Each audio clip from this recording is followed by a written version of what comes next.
بسم الله الرحمن الرحيم نحمده ونصلي على رسوله الكريم أما بعد فأعوذ بالله من الشيطان الرجيم بسم الله الرحمن الرحيم كل نفس ذائقة الموت۔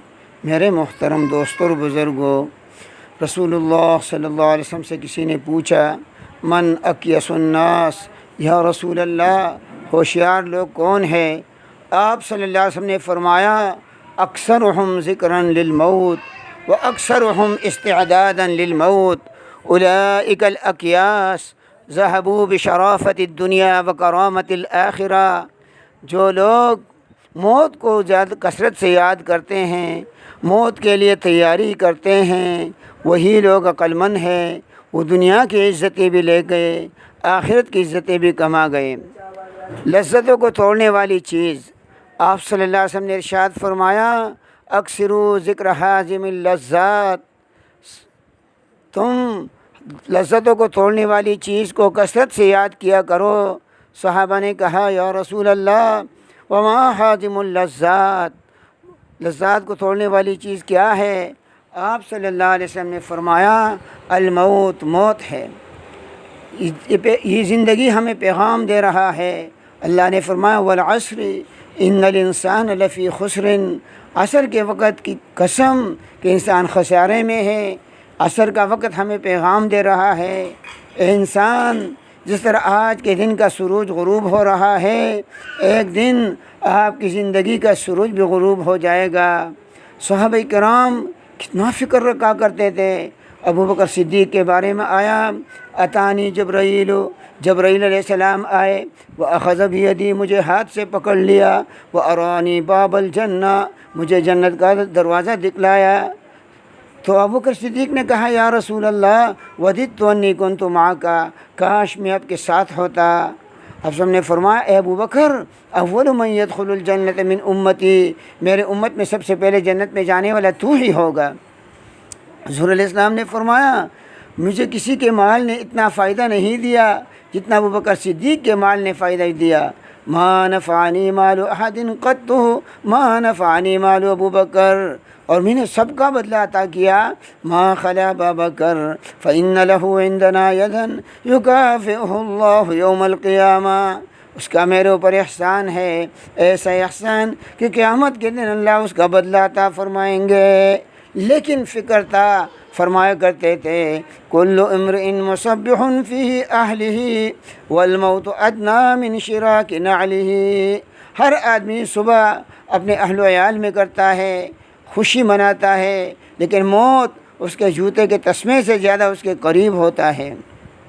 حضرت عمر فاروق فرمایا کرتے تھے کفا بالموت واعظا، اے عمر نصیحت کے لیے موت تیرے لیے کافی ہے۔ عثمان غنی فرمایا کرتے تھے من النعیم یکفیک الاسلام نعمتا ومن اشغال یکفیک الطاعۃ ومن العبرت یکفیک الموت عبرتا، نعمتوں میں آپ کے لیے کافی ہے، اللہ نے تجھے مسلمان بنایا، کسب میں تیرے لیے کافی ہے تو اللہ کی عبادت کرے، اور عبرت سے تیرے لیے کافی ہے کہ تم موت سے عبرت حاصل کرے۔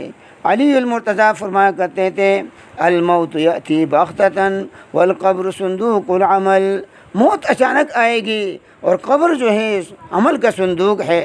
اصبر علی احوالها الموت لا یأتی الا بالاجل، موت کے تکالیف پر صبر کرو کیونکہ موت صرف اجل ہی سے آیا کرتی ہے۔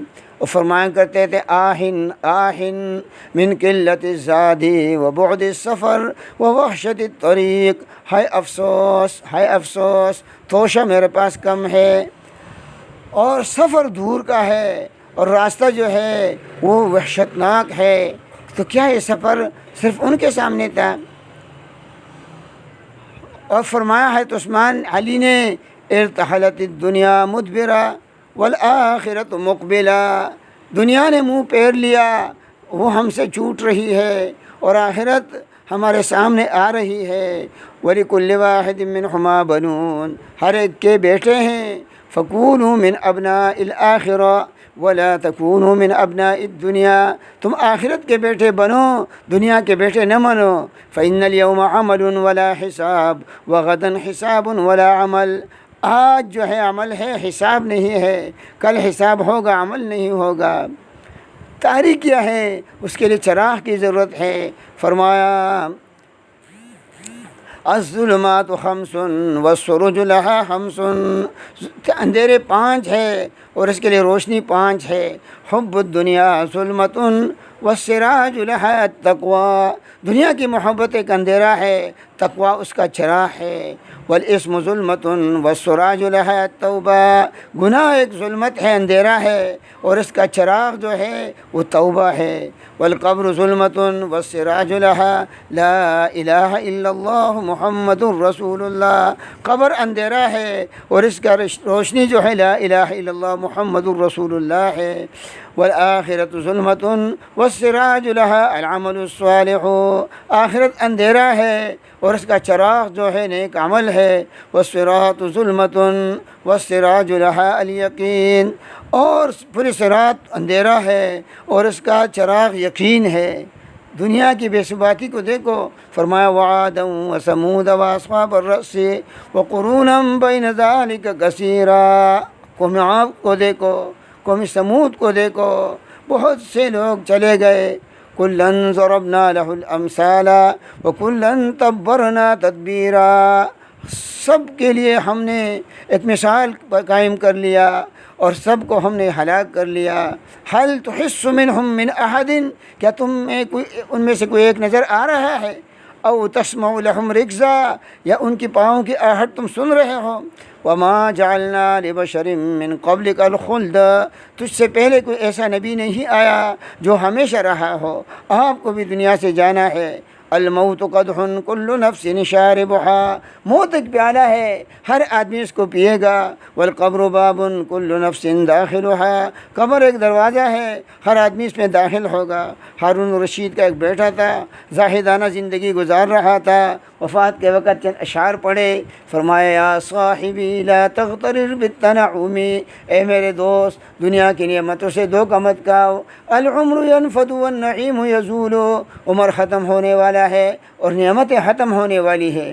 وَإِذَا حَمَلْتَ إِلَى الْقُبُورِ جَنَازَةً فَاعْلَمْ، تم جب جنازہ اٹھا کر لے جاؤ، فَاعْلَمْ بِأَنَّكَ بَعْدَهَا مَحْمُولُ، تو اس بات کو سوچا کرو ایک دن میری چارپائی لوگوں کے کندھوں پر ہوگی، مجھے بھی قبرستان لے جایا جائے گا۔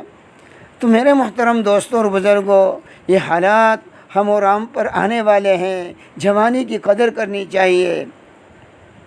ایک شاعر کہتا ہے ہم خود ہی راست ہو گئے جب پیر ہو گئے، پیر بوڑھے کو کہتے ہیں، جب ہم بوڑھے ہو گئے خود ٹھیک ہو گئے۔ ہم خود ہی راست ہو گئے جب پیر ہو گئے، قد جب کمان ہو گیا ہم تیر ہو گئے، ہمارا قد جب کمان کی طرح ٹیڑھا ہو گیا تو ہم تیر کی طرح سیدھے ہو گئے۔ قد جب کمان ہو گیا ہم تیر ہو گئے، پیری آیا ہوئی نہ ہو مائل گناہ پر، اب بڑھاپے میں گناہ کی طرف متوجہ نہ ہونا۔ موئے سفید ہنستے ہیں روئے سیاہ پر، جب انسان اپنے چہرے کو سیاہ کرتا ہے گناہ کی وجہ سے تو اس کے چہرے کے سفید بال اس پر ہنستے ہیں۔ میرے دوستو، ہر گناہ سے اپنے آپ کو بچانا ہے، خاص کر کے عورتیں، وہ بہت جو ہے بے پرواہی سے بات چیت کرتی ہے۔ ایک دفعہ مدینہ منورہ کے دیہات میں ایک عورت ایک میت عورت کو غسل دے رہی تھی، تو دوسری عورت سے کہا کہ اس عورت نے فلاں مرد کے ساتھ غلط تعلقات تھے، بس اس کا ہاتھ اس کے ران کے ساتھ چمٹ گیا، بہت کوشش کی نہیں جڑ رہا، نہیں جو ہے خلاصی نہیں ہو رہی۔ تو علماء سے پوچھا، علماء نے کہا ایسا کر لو اس عورت کے ہاتھ کو کاٹ دو۔ انہوں نے کہا نہیں، ہم اپنی والدہ کے ہاتھ کو کاٹنا برداشت نہیں کر سکتے۔ تو پھر فرمایا ان عورت کی ران سے کچھ گوشت کاٹ لو۔ ان کے بچوں نے کہا ہمیں بھی برداشت نہیں کر سکتے، تو وہ مدینے چلے گئے۔ امام مالک رحمۃ اللہ علیہ سے پوچھا، امام مالک رحمۃ اللہ علیہ نے فرمایا کہ بھائی یہ کچھ بات تو اس نے نہیں کی، اس عورت نے غسل دیتے وقت اس نے ایک عورت نے کہا اس نے یہ بات کی کہ اس عورت کا فلاں کے ساتھ غلط تعلق تھا۔ اس سے کہا بہن آپ نے اپنے آنکھوں سے دیکھا تھا گناہ کرتے ہوئے؟ کہا نہیں۔ تو 4 گواہوں نے آپ کو بتایا؟ کہا نہیں۔ اس عورت نے خود ہی اقرار کیا کہ میں اس مرد کے ساتھ گناہ کر رہی تھی. اس نے کہا نہیں. کہا پھر تم نے اس پر تہمت کیوں لگایا؟ کہتے ایک دفعہ میں نے اس کے گھر کے سامنے اس کو دیکھا تھا. تو فرمایا یہ تو بات نہیں ہوئی. وہ کہا کہ اس کو 80 کوڑے لگاؤ، حد قذف. جب 80 کوڑے لگائے تب اس کا ہاتھ اس سے جو ہے جدا ہو گیا. تو ہم ہر گناہ سے اپنے آپ کو جو ہے بچائیں، اپنے دل کی فکر کریں.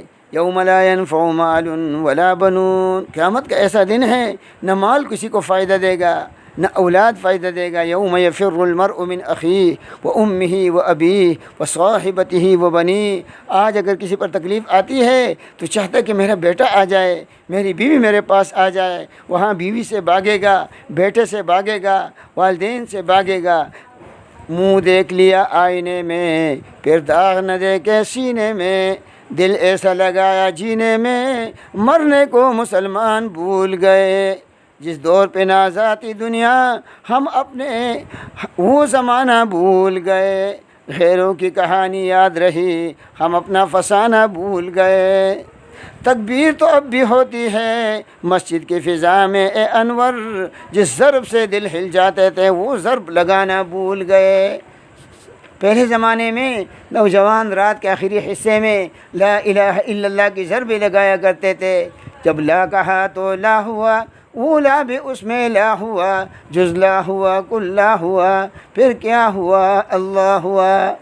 جب عشق سے تیرے بر گئے ہم، جہاں جدھر گئے تو ہی تو، یعنی جب آپ کا عشق ہمارے اندر آیا، جب کہیں بھی ہم گئے آپ ہی ہمیں نظر آئے.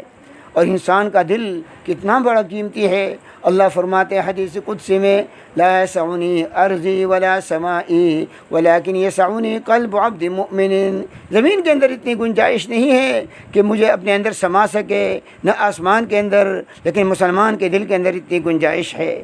اگر ہمارے گھر میں کوئی مہمان آ رہا ہو، معزز مہمان، ہم کتنی تیاری کرتے ہیں، اس کی صفائی کرتے ہیں. جب ہمیں پتہ ہے کہ ہمارے دل کا مہمان ہمارے خالق اور مالک ہے تو اس دل پر اللہ کی تجلیات ہوتی ہے. ان اللہ لا ينظر الى صورکم ولا الى اموالکم ولکن ينظر الى قلوبکم واعمالکم. اللہ تمہارے صورتوں کو نہیں دیکھتا، تمہارے مالوں کو نہیں دیکھتا، لیکن تمہارے دلوں کو دیکھتا ہے اور تمہارے اعمال کو دیکھتا ہے. تو ہمیں دل پر محنت کرنی چاہیے، دل کے اندر جھاڑو لگانی چاہیے اور جو ہے اس دل کو صاف کرنا چاہیے. موت تو اچانک آئے گی. تو میرے محترم دوستوں اور بزرگوں، دو راستے ہیں ہمارے سامنے. ایک خواہشات کا راستہ ہے، اس کا انجام جہنم ہے، اور ایک طاعات کا راستہ ہے اور مجاہدے کا راستہ اور ترک معاصی کا، اس کا انجام جنت ہے، دنیا میں بھی عزت ہے. کما تعیشون تموتون، جیسی زندگی گزارو گے ایسی جو ہے موت آئے گی.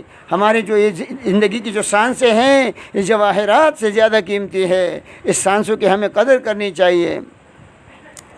تو میرے محترم دوستوں اور بزرگوں، اگر ہماری زندگی اللہ کے حکموں کے مطابق ہوگی تو موت بھی ہمیں اسی طریقے پر آئے گی، اور جس طریقے پر موت آئے گی اسی طریقے پر پھر اللہ پاک ہمارا حشر فرمائیں گے، اور پھر ہمارا ٹھکانہ جنت اور ہمیشہ کی نعمتیں ہوگی. تو ہمیں زندگی کی قدر کرے اور اس کو اللہ کے موت کی تیاری میں اس کو صرف کرے، اللہ کو راضی کرنے میں صرف کرے. اللہ ہم سب کو عمل کرنے کی توفیق نصیب فرمائے. وآخر دعوانا الحمد للہ رب العالمین.